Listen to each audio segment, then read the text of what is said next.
South Korea is gearing up to start negotiations on the new defense cost-sharing pact with the United States. Now, this comes amid added pressure from the Trump administration on Seoul to significantly increase its share of the costs.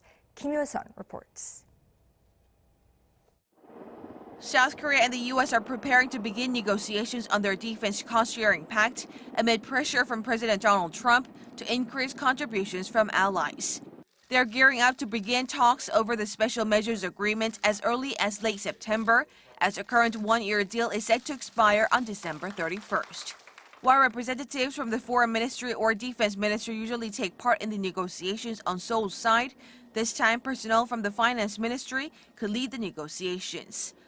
Such a move is seen to take into account the increased burden on the country's budget, as under this year's agreement, South Korea agreed to pay over $860 million, an increase of 8.2% from the previous year.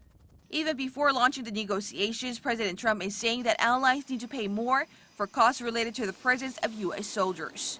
Washington reportedly asked Seoul to significantly increase its share of the total costs, which are around $5 billion per year. The $5 billion include the cost of a U.S. personnel stationed in Seoul, but as a personnel cost is not included in the special measures agreement. Seoul should first review what is actually covered by the deal. With the talks to begin soon, many local pundits believe that the Trump administration may up the pressure on Seoul, tying the issue to denuclearization talks.